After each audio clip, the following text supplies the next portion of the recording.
hearing that we are talking about is to sort of get you outside yourself, outside your normal routines, to explore something new and different, where you can be of great help, be of great service to others in a new and unusual way, especially for people on your planet who experience things like depression. It is one of the strongest ways that you can get out of your depression is by suddenly going into a voluntary situation where you now have to help other people who may be going through similar things, or even things that are more difficult or more strenuous than what you have been going through, so that you can gain some perspective and understand your relationship to the idea of the situations that those people may be experiencing. This is primarily the reason why we suggest the idea of the Interstellar Alliance Volunteer Corps.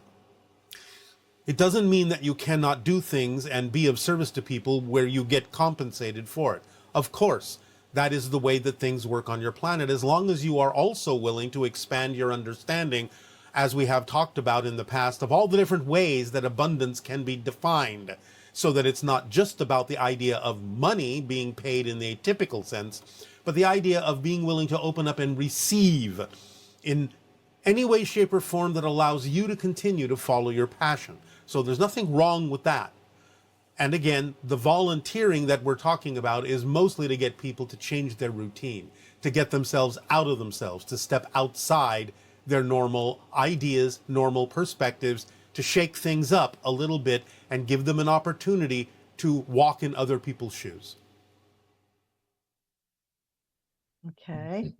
And this person is saying that sometimes when I try to follow my excitement and be of service or share something that I'm excited to share, I find that I can get stuck in perfectionism and self-doubt. For example, if I share something about astrology with someone, I worry about if I tell them something that isn't fully clear, or it's wrong in some way, or confuses them, or it's not the right permission slip for them. I then hesitate to share anything at all, or even just sharing about a TV show, a book, or something that I like with someone. Part of me worries that it might not be good or might not be right for them, or it just distracts them from their path and it's not the best thing I could share with them. So can you address can you talk about how it might be possible to relax around some of this? Yes, well, you're taking responsibility for their responses rather than simply being responsible to them by being yourself. Of course, the sharing must always be where you sense it is appropriate to share these things. But remember that if they've been attracted into your life, then there is a reason that they're there. And this is where the idea also is that you can add caveats to anything that you share. You can always begin by saying, this is my perspective. This is my belief.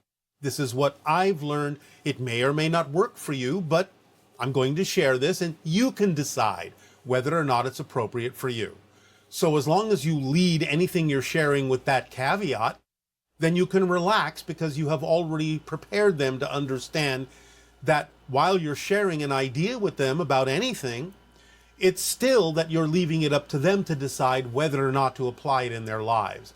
But you can certainly take it on faith, so to speak, that the reason that they're in your life at all is because they're willing to hear what you have to say, willing to receive some of what it is you're willing to share, as long as you do it in an appropriate way. And again, give them the caveat that this is your perspective, you're just sharing it. In the event it may be of assistance to them, but you don't expect or insist on anything, and you can allow them to take it in whatever way, shape, or form they will, or to leave it behind. So as long as you make that clear, then you're free to share anything because they now know that you're not attempting to force it on them or insist that they must believe it. You're simply saying, hey, this is my life, this is what I've experienced, this is what I see, this is my perspective, and therefore they are free to take it or leave it. So lighten up on yourself. Don't be so responsible for everyone's response. Just be responsible to them by being yourself. Great. And then I think this is from the same person. In an earlier transmission, you discussed the idea of learning from and using past mistakes in order to move forward positively and be of service to humanity. But does our service always have to relate to the mistakes that we've made or experienced in the past? Or can we just bring what we've learned and who we've become forward in a more general way into how we are in the world and let that then connect us to the ways of being of service? Yes, either is fine. Whatever seems appropriate. Sometimes the lessons that you have learned in a specific way may be relevant for helping others who also are going through those specific experiences.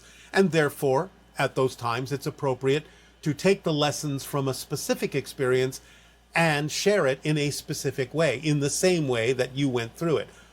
Otherwise, no, you don't have to. Whatever lessons you have learned can simply be used to share with people in ways that are of service to them without necessarily it being specific to the way that you learned the lessons. So, no, it doesn't have to be the same, but allow synchronicity to bring to you the people in whatever way, shape, or form they need to experience it. They will let you know in what way they need to experience the information you have gained and the wisdom you have gained and the experience you have gained from learning the lessons you have learned. You'll be able to tell whether or not you need to couch it, shall we say, in the same way that you went through it in that particular discipline or subject, or whether you can simply take whatever you have learned and apply it in a different way according to what they bring with regard to their questions or their situation. So yes and no, it depends on the situation. Okay. And does being of service always look like directly connecting to and helping others, teaching about something, or taking actions in the physical world in some way?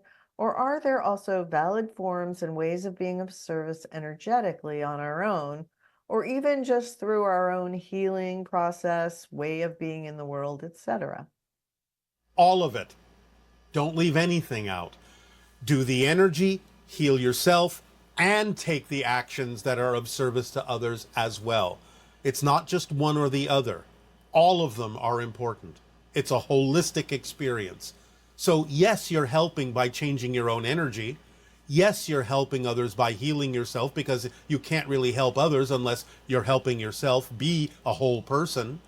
But the idea is, don't shy away from taking the actions as an alternative. In other words, don't make action an alternative to simply dealing with your own energy. All of them are important. And as far as the idea of ways of being of service to humanity, many people get a lot of joy out of being kind and thoughtful and caring of their pets and helping them heal, and sometimes feel guilty that somehow that's not as good as being of service to humanity. Isn't it correct that both actions raise your vibration and it's not necessary to have it be only about being of service to humans? Again, this is about understanding the whole package. Animals are connected to the angelic realm. They are more evolved than many humans. So they're here to reflect to you what it is you may need to learn to be your authentic self, so that you can perhaps not only help them in the situations in which they're reflecting things to you that you need to heal within yourself, but then that gives you the opportunity to also be of service to humanity, which is why the animals are here to begin with, to be of service to you. So you can use what they're reflecting to you to heal yourself and thus be more of service to humanity and everything on the planet. Again, you have to look at it holistically as an expression of the entire package. Don't leave anything out. One is not a substitute for the other. They all need to be performed. Kindness to animals, service to humans, service to trees, service to the entire planet. All of it is important. It's a whole package. So whatever you're most attracted to would be your guide. It would be your guide, but that doesn't eliminate the idea of learning to be attracted to other things, because many times you're not attracted to other things because of fear-based beliefs and limitations that you have imposed upon your ability to tell what your passion actually is. And this, again, is one of the reasons why we suggest the Interstellar Alliance Volunteer Corps, because it can get you to step outside yourself and find out where you might be limiting yourself from understanding what your passions could be if you're simply willing to get out in the world a little bit more, step outside yourself a little bit farther, and start interacting with people in circumstances and situations that perhaps your limitations haven't allowed you to ponder, that might actually be of great service to you to do. So again, the volunteering is all about getting outside your normal expectations and assumptions and exploring whether or not there might be other connections that would be representative of your passion if you would only give yourself an opportunity to step beyond the limitations and assumptions that many people may be making about what they can and cannot do. And on a biochemical level, this idea of raising your vibration by being of service can you explain a little more about that connection? Many people find themselves surprised that when they start being of service to others, even in, and especially maybe in, voluntary situations, feeding the homeless, building them houses, helping with hospice work, things like that, it connects them to situations that allow them to feel that they are worthy, that they are here to help, that they have the ability to expand themselves. And that increases not only the energetic vibrations, but the biochemical makeup of their bodies in healthier and healthier ways. Helping others helps you, literally, chemically, energetically, in many different ways. It starts making you feel good about yourself, worthy within yourself, that you have the ability to express this service, this help, this kindness to others. It starts feeding back into your own body in many different ways and allows you to become a healthier individual, one that is more awake, alive, and alert, so that you can again be of more help and get the rewards that come to you for doing so. Okay, that's wonderful. It's nice that we're organically created that way. Yes, because everything is one thing. Therefore, the idea of any form of connection that allows you to increase your sense of that connection is something that will improve your health and your stability and your energy on many different levels. It's what you were built to do, because everything is one thing. So helping others is your physical expression of allowing you to recognize the connections between everything, because everything is one thing. That's great. Yes. So the next question is about open contact, disinformation, and suppression. Yes. And basically, the person is saying many of us are fully aware of the prior contact between ET civilizations and our government that have been suppressed for decades. Any higher knowledge or technology the government acquired has been kept hidden from the public, while they promote fear-based propaganda and disinformation to the citizens. Can you explain to us how this will be avoided during the period of open contact? What should, and this person is putting between 2026 and 2027. What should we expect open contact to look like, and will it take place only in the United States, or will this happen globally? Globally, of course. Why would it be limited to one country? The idea, of course, is to think about what you're saying. You have just told us that you know that certain factions are hiding the information. Well, how do you know that? Therefore, it's not really a secret, is it? So the idea, as we have often said, is the biggest secret that everyone knows. So those days are almost over. And of course, with open contact, would you not assume that if it's open contact, the public would be very aware of our existence? Otherwise, it wouldn't be open contact. Therefore, being completely aware of our existence because we openly show ourselves to you Wouldn't that be a prevention for someone being able to hide the information? So think about it logically. You already know a lot of this because information has leaked out, and therefore, when open contact occurs, it will be something that will be undeniable. No one will be able to suppress it because, shall we say it in your language, will be very much in your face. So the idea is, again, it will start slowly, bit at a time, to help you adapt, to help you get used to the idea of our presence, our energy, and to help you make adjustments and changes in your society. Those, of course, that are willing to go in that direction and shift to that reality, as always. But then you'll wind up on the version of Earth where it's a given that this is happening. There will be those, again, that will wind up on a different version where no open contact will occur. This is simply one of the side effects of the splitting prism of going into different versions of parallel reality Earths. But those that are open to it, information will be revealed in that reality. Information will be known in the same way that you know of the information you're saying is supposed to be so secret.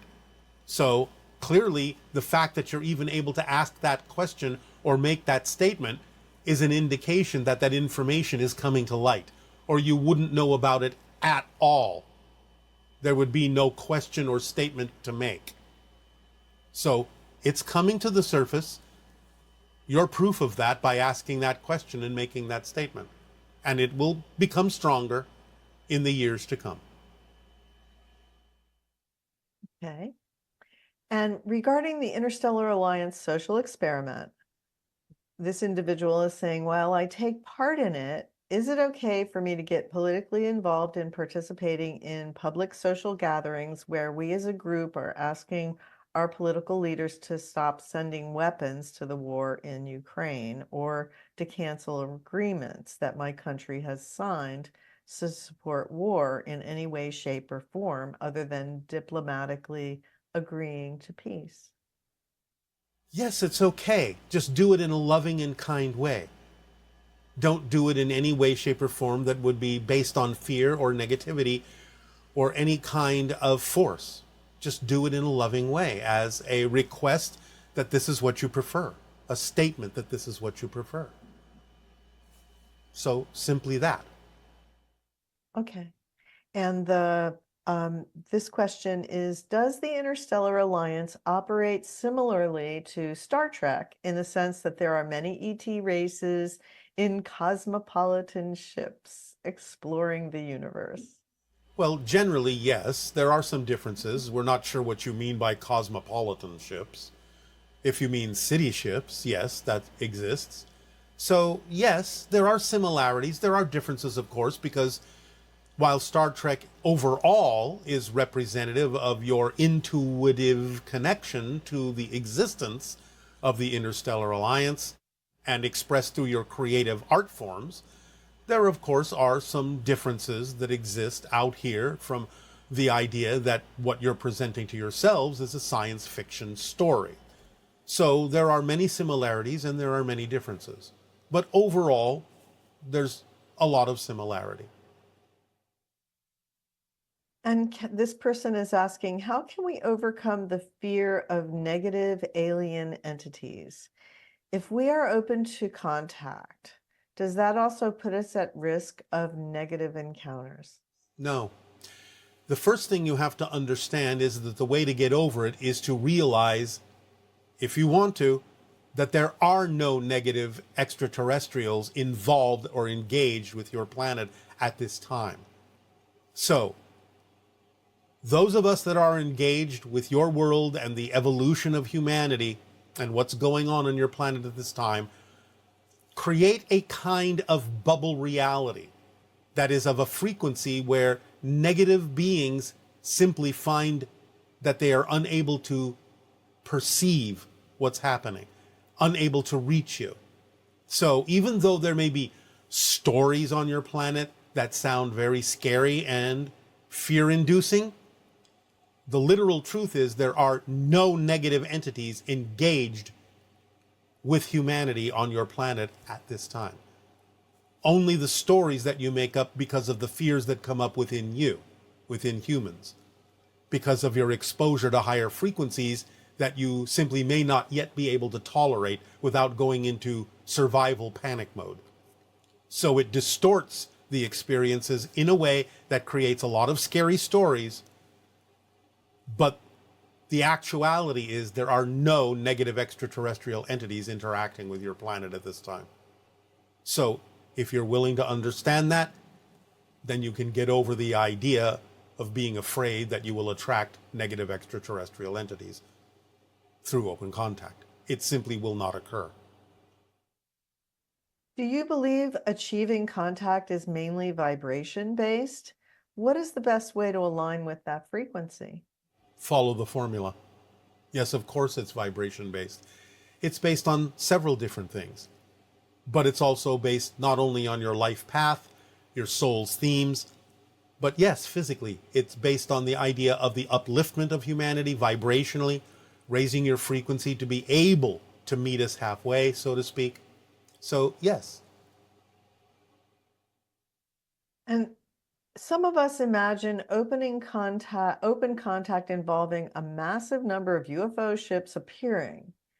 However, this person had a dream that it will be different, more like floating orbs descending, carrying knowledge that could be understood telepathically while in their presence.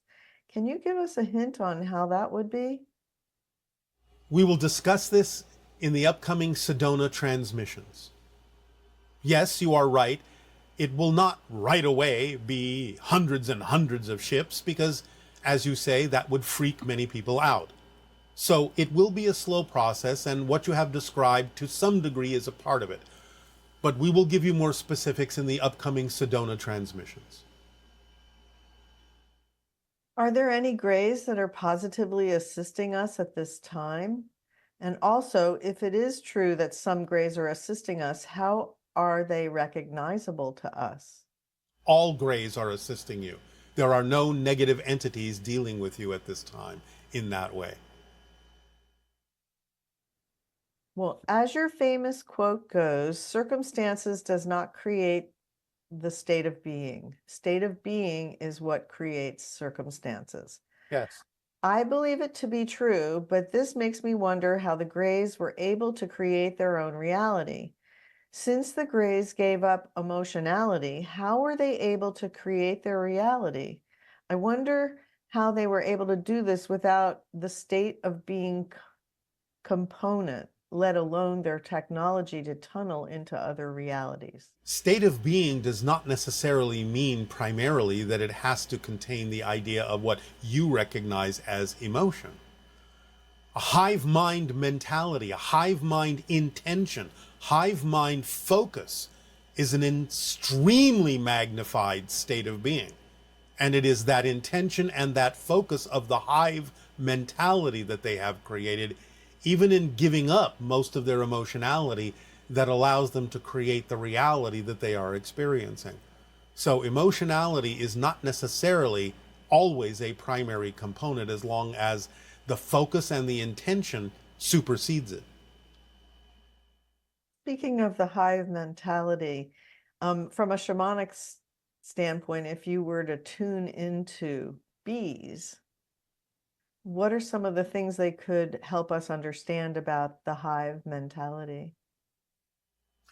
You have to look at it holistically. Again, though you experience it in linear space-time as I'm connected to this, from the hive mind, it is I am this.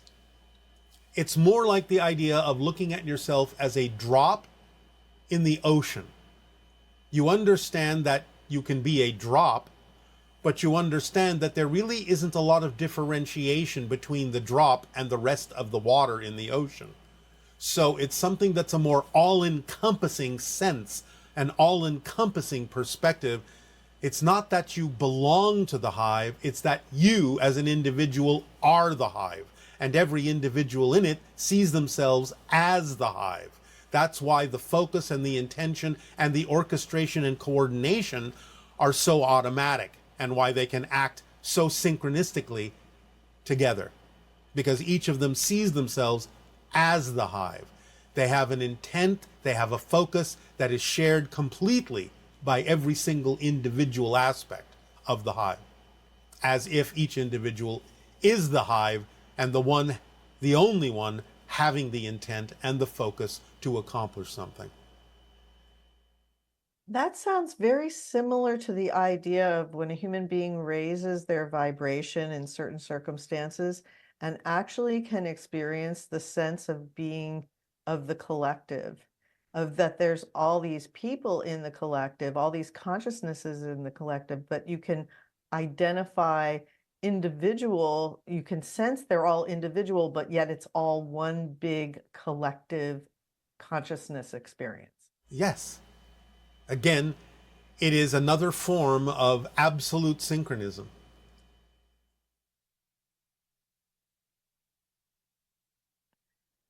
So that state of being where you're part of the collective, that would be, in a sense, very equivalent to the idea of being part of or experiencing the hive mind.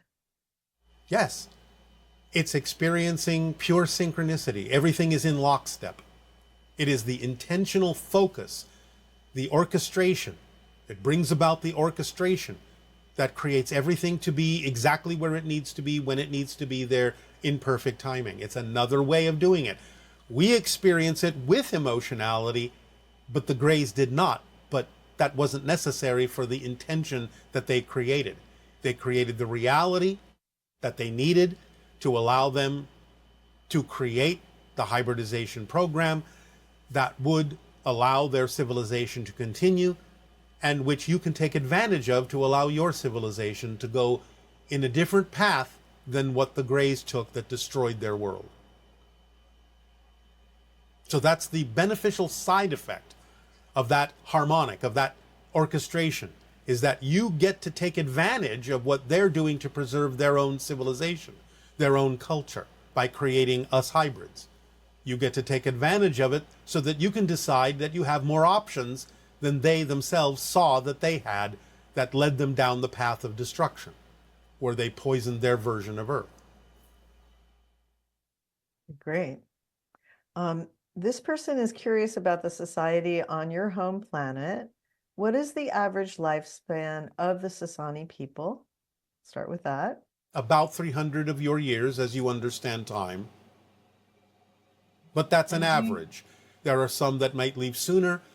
There are some that are much, much older, depending upon their soul's path and what it is they need to achieve.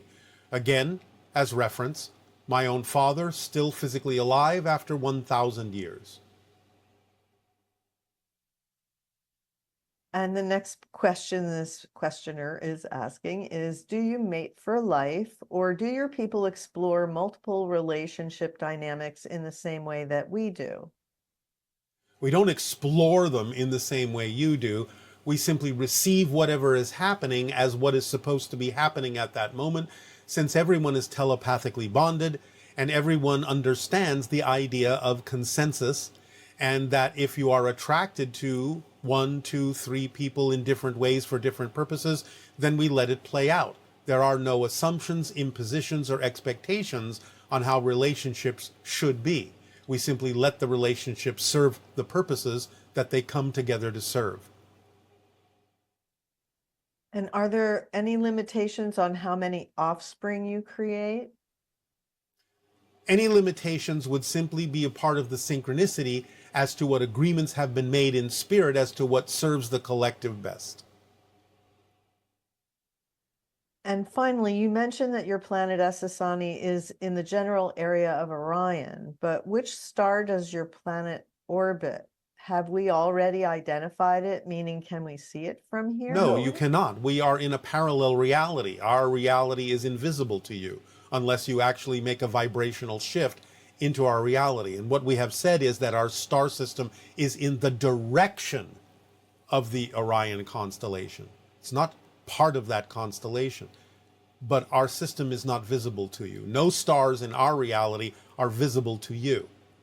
There might be some stars that we share, in a sense. In other words, we have versions of those stars in our reality that you have in your reality.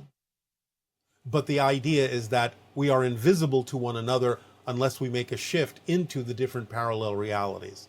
So we are 500 light years in the direction of the Orion constellation that you're familiar with. But we are not part of the Orion constellation as you would understand it. And do the Yael have a ship over Los Angeles? And are they connected to Dolphin, Whale, Sirius Energy? Yes, they are, and yes, they do, and they have ships over many cities. Okay, and this question is, oh, you want to tell us any more about that? No, thank you. Okay. What is the color of hybrid blood and also of Yael blood? Red. Remember, we are another version of human.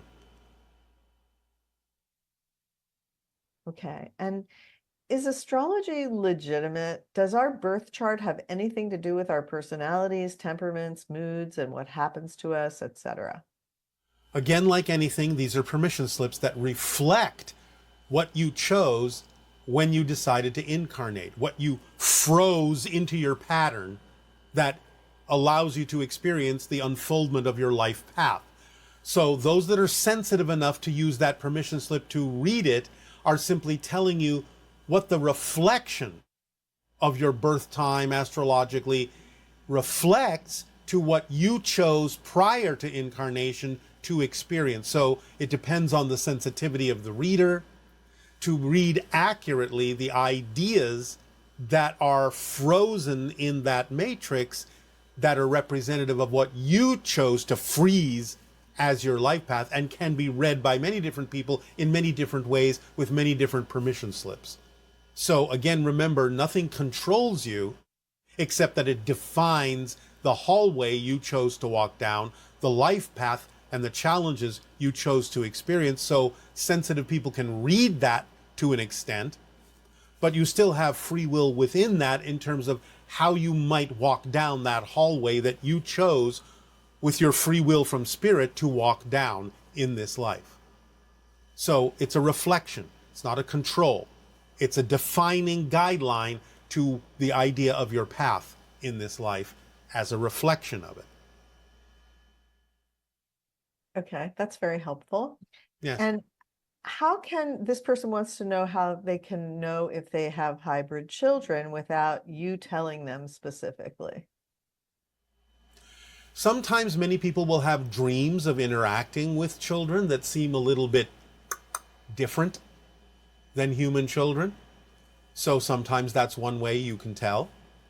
Now, almost anyone who's interacting with us is in some way, shape, or form part of the hybridization program, whether they actually have genetics in the hybrid children or not.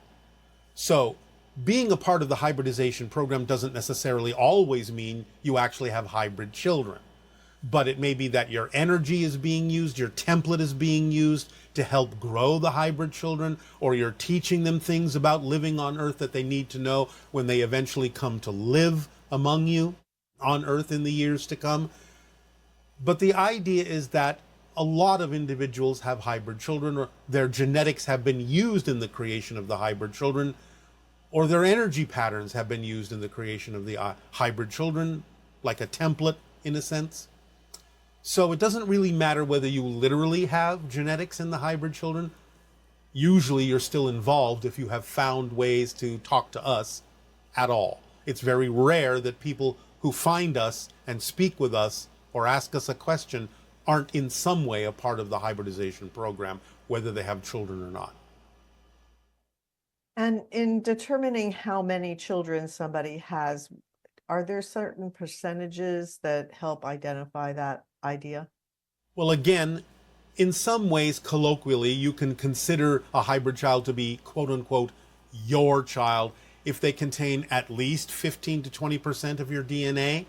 And that usually means there's about maybe 15, 17, maybe up to 23 or 25 hybrid children that might have that much of your DNA in them. But DNA is spread among hundreds, if not thousands, of hybrid children. So are they yours if they have even 1% of your DNA? That's up to you to decide.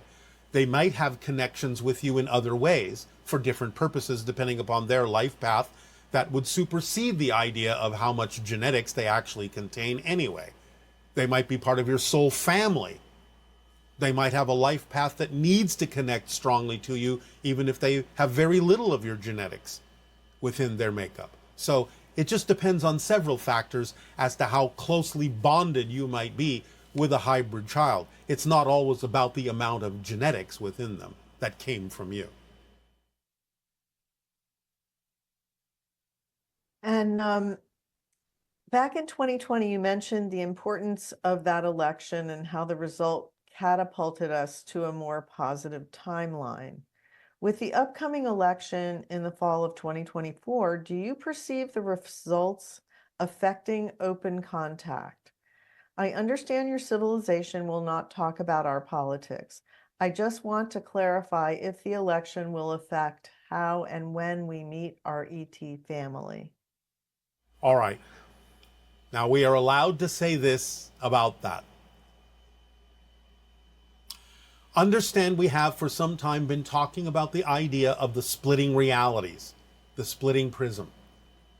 For the sake of simplicity, for now, let us take what many of you might call the Dolores Cannon approach and say that instead of thinking about it as an infinite number of parallel reality Earths, you can, shall we say, render it down to the idea of two, the new Earth, the old Earth, that are splitting apart, going in different directions. And the people that shift with them, then going in those different directions. You could say going in the new direction, shifting to the new Earth, going in the old direction, remaining on the old Earth, so to speak. But it's still a shift. So the idea is, look at what's happening in the splits that you are experiencing now in your politics. Specifically, look at the idea of people saying, this person won, no, this person won. Which is true? Both are true, because they're both reflective of two completely different Earths. That's how you're starting to see the split. Right now, of course, you're sharing a reality. You're creating a reality that seems like a shared reality. And therefore, you can still see each other saying, no, it's this way, no, it's that way.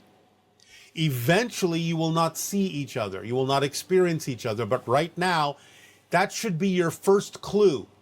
The degree to which each side, each group is saying, no, no, no, this is the winner. No, no, no, this is the winner, should be your first clue that you're actually experiencing the beginnings of the splitting into different realities.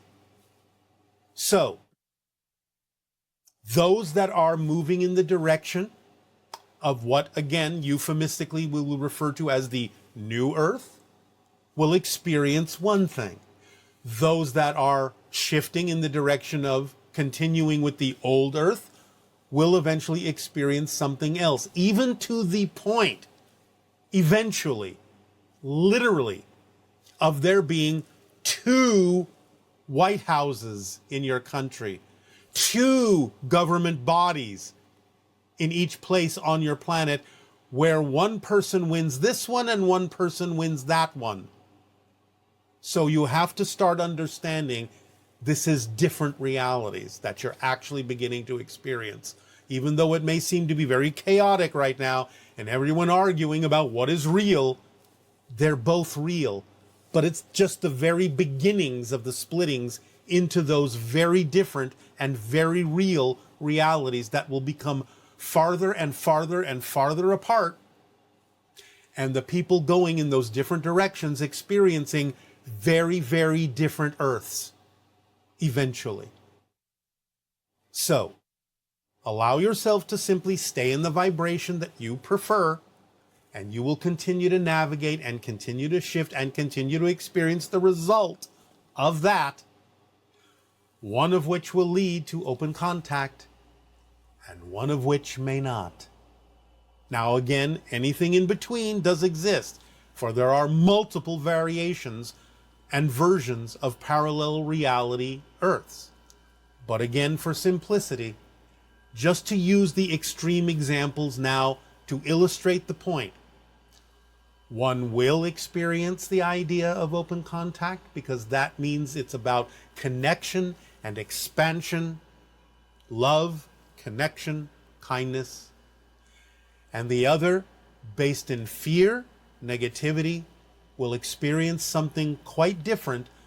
I'm not going to describe that right now. But they will not experience open contact in the way we've been describing and in the way we will participate in it with you. That is the answer to the question. That is all we are allowed to say. So think about that and understand what you're seeing as the beginnings of that split on your planet. Okay, and this person is saying, if I have a worry about the coming election and how it's going to turn out, I have said what we need to say about this subject. Okay. This is the end of the conversation. About that. Because that's Okay. the most important thing to leave all of you with, is the understanding of what you're seeing, why you're seeing it, and what's actually happening. You are literally seeing the beginnings of the splitting into different realities where each side really truly sees that their outcome is the real outcome. That's why you're seeing what appears to be a dichotomy. And that is sufficient unto this day. Okay. So, Can you tell us a little bit about why there is such a focus on gender identity and transgender going on right now? because spirit is everything and nothing, and it is a way of illustrating that spirit can be anything. And it is the idea of opening up humanity to the understanding of your true existence as a spirit that contains any variation and every variation beyond even what you're experiencing on your planet. But it's a symbol to stop limiting yourself and defining yourself and boxing yourself in to a very rigid understanding of what it means to be a human. Because what it means to be a human is also what it means to be a spirit that is expansive and inclusive instead of exclusive. And you have said things in our artistic media are representative of changes in our collective consciousness. Yes. There have been a recent reemergence and fascination with dragons, the most recent manifestation being a show called The House of the Dragon. Why is this?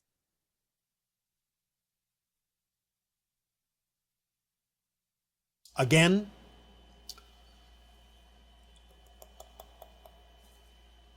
dragons are a symbolic projection of extra-dimensional beings that's connecting you to an ancient source of knowledge and wisdom that you are now reclaiming, regaining. Dragons don't look that way in their own reality as the interdimensional beings that they are, but that's how they are experienced and perceived in your physical linear space-time reality, because they are so powerful, so big. It's the idea of the serpent that contains knowledge, but magnified 1,000 times. It's presenting itself as the collective, as the archetypal representation of the power and access you have to ancient knowledge and ancient wisdom that you can reclaim in your present life.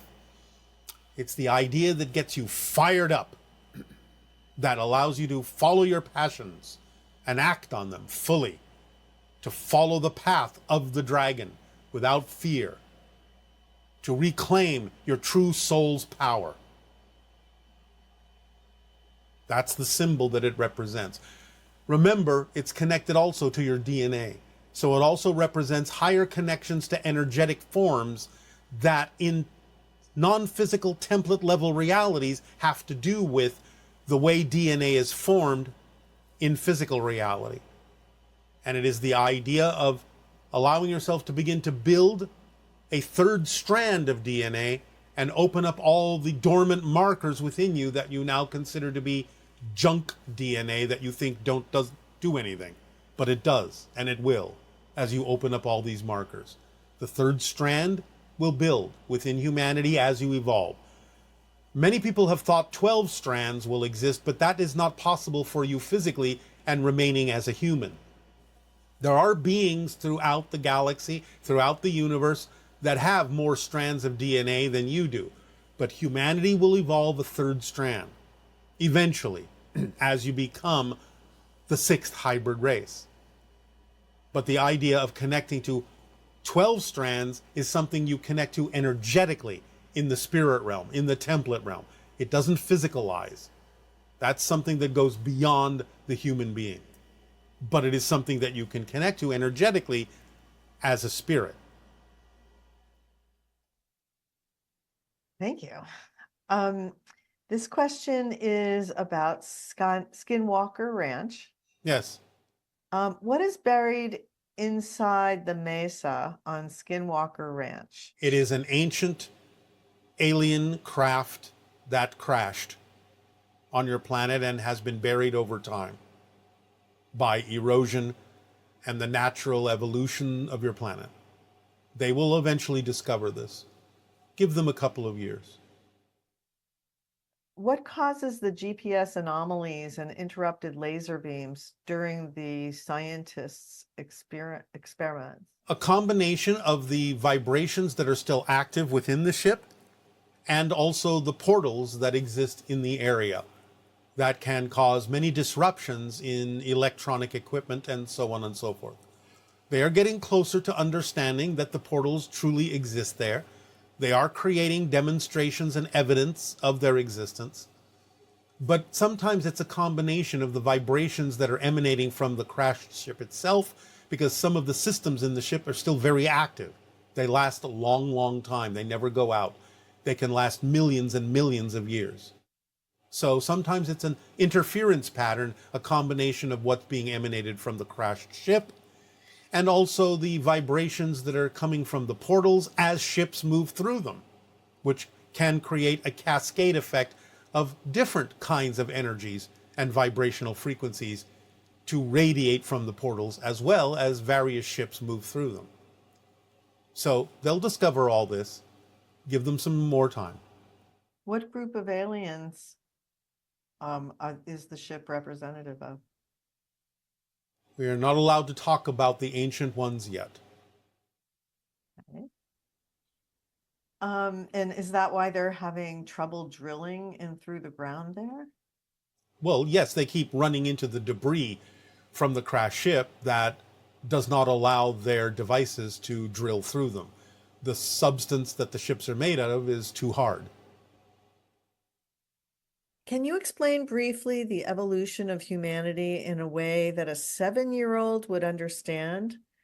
This person's son has been asking him this question, or her, and I don't know how to explain it because I'm confused myself.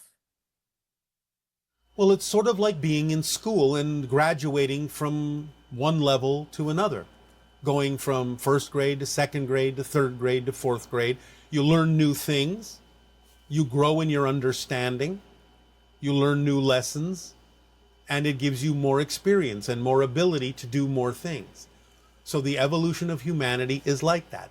Earth is like a school, and humanity can graduate from one level to another depending upon the kind of experiences that you face as challenges and how you learn to transform them or overcome them. So a school structure is a good analogy for a child to understand. Humanity is evolving by learning more every time they graduate to a new level of class, to a new grade, so to speak. Hopefully that will help you. Okay, and this question, why has our true history been hidden? This person is referring to the fact that we were created by the Anunnaki. I assume it has to do with politics and power, but I just don't really understand what's going on. Why do we choose to forget or deny where we came from? Why is the ET story so taboo in the mainstream? All right, well, you're actually asking two different questions. One about the idea of the contemporary modern situation of suppression of information, of whatever information may be known, for the retention of power and so on and so forth. But you're asking, why have you forgotten about the idea of the Anunnaki? Well, there aren't many records left that exist because of disasters on your planet. A lot of civilizations and a lot of records of ancient times have been wiped out by volcanic action, by earthquakes, by meteoric impact. Many civilizations have simply been wiped off the face of the earth in that way, and the records that talked about all these things along with them. So some of the forgetfulness is simply because there's nothing to be found anymore, or some things are very difficult for you to find or take a long time for you to realize and remember in a variety of different ways because the destruction in the past has been so complete. So because of the natural forgetfulness that goes with the earth cycles of forgetting who you are so that you can live your life spontaneously and discover who you are again from a new point of view, that natural forgetfulness that goes along with incarnating on the earth plane then also doesn't necessarily give you much ability all the time to remember that these ancient civilizations existed or that these ancient things happened, because there's really not much left of the records of these things. Now, again, some of them exist here and there, and some of them can still be found. But a lot of what you're remembering is coming through the idea of new souls bringing the information with them when they incarnate on your planet, and intuitively simply knowing that these things happen, and the intuition leading them to where sometimes they can find some of the ancient records that do still survive. Plus the idea of out-of-body travel and a tapping into the Akashic records, which contains all the information, because again, no information is really lost. It's all woven into the structure and the fabric of space-time and existence itself, and can always be tapped into, and sometimes the information you have is being retrieved that way. But physically speaking, there isn't a lot of information that survives when something like a meteor slams into your planet and destroys a culture. So it's all of that. Okay, thank you. Can you share with us a little bit about the moon and its relationship to Earth and any entities that inhabit it? The moon is a natural body that was split off from the Earth due to an actual impact in the early solar system of another body that struck the Earth, and material broke off and became the moon. So it's a natural body in that sense. However, the natural body has been engineered by extraterrestrials in a variety of ways, placed into its present orbit, and there are many extraterrestrial bases that exist on the moon, if that's what you're referring to as inhabitants. There are no natural inhabitants in that sense on the moon. But there are many ET bases and underground bases that are inhabited by extraterrestrials who come and go for a variety of reasons. So, the idea is that energetically in its orbit, the moon balances the Earth in a variety of ways, represents certain vibrational frequencies and energies that have to do with feminine energy and the balancing of feminine energy. Some time ago, we talked about the idea that the Earth would capture an asteroid and it would be somewhat representative of the male energy, and that you would have two moons. Well, if you actually look it up, you will realize that that has actually now happened. There is an asteroid that is in orbit around the Earth, in a sense, as a second very small moon. And that represents the idea now of coming into the balance between masculine and feminine energy, of getting into the idea of the balance of your emotionality and your logic systems. So, look it up, you will see that there is already a second moon around the Earth in the form of a small asteroid. Okay. And can you please provide insider ways that we can have better discernment? This person is saying, I often find myself contemplating if the messages are coming from my higher self or the ego. Sometimes it's very obvious, but other times I feel like I'm doing the right thing, but in hindsight, it turned out to be a negative belief. All right, but you can learn from that. Again, the idea is your willingness to learn from recognizing that you may have gone in a direction you didn't prefer is what allows you to gain more ability to recognize the difference between that energy and the one you do prefer. Following the formula helps because acting on your passion raises your frequency and makes you a more sensitive antenna, a more sensitive receiver to higher frequency energy, so that when you get used to perceiving those energies, you can more easily tell the difference between energies that are you and energies that are not. But the willingness to learn from whatever path you went down that wasn't what you prefer is also what will increase your ability to tell the difference between that energy and the energy of the path you do prefer. So if your willingness is there to learn from that, to recognize the difference, you'll get better at it. Stop worrying about it, and you will become more sensitive to what the difference in those things are. The more you worry about it, the less sensitive you will be, because you're increasing the idea of the negative path, of the negative energy, and becoming more sensitive to that. So, but only in the sense that you keep doing that. So you have to not worry about it, just stay in a positive state, which is one of the steps in the formula, and learn a lesson from it, and you'll be able to eventually tell the difference. Don't worry about it. Lighten up on yourself. Don't take it so seriously. And this question is about the formula. This person wants to know if someone hasn't been following the formula for a while or has gotten themselves into misalignment, is the formula able to guide them out of that and get them back on the right track, so to speak? Or is there something else they need to do in that situation before the formula can work properly? Well, they have to be willing to allow themselves to use the formula as fully as they possibly can. The formula is self-expanding, self-guiding, self-correcting.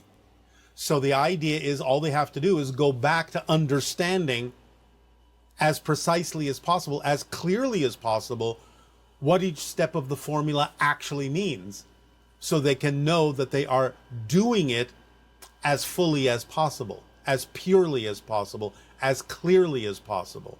And then, yes, it will guide you back through synchronicity, because that's part of the effects of the formula, is that synchronicity becomes the guiding, organizing principle. So yes, the short answer is yes, it's self-correcting and self-guiding when you understand what each component actually means and use it precisely. Okay, thank you.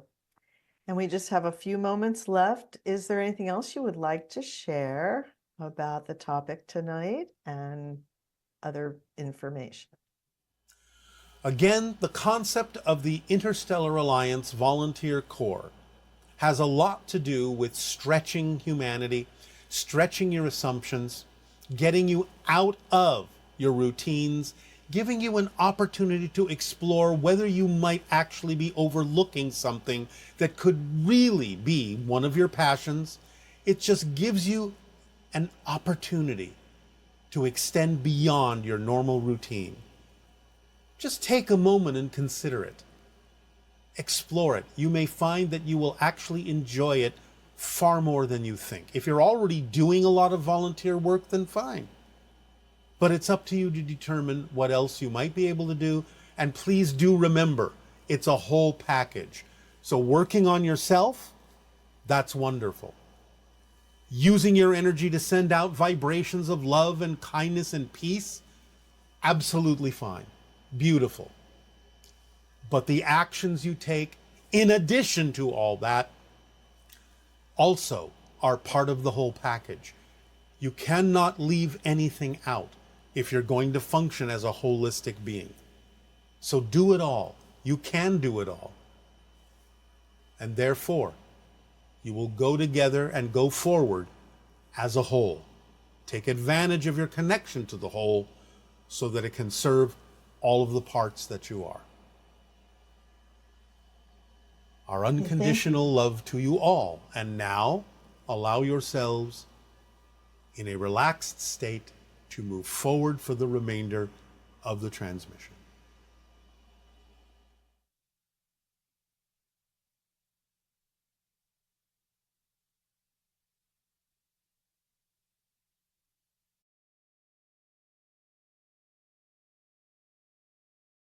And now we would ask all of you to become relaxed, let go of the cares of the day.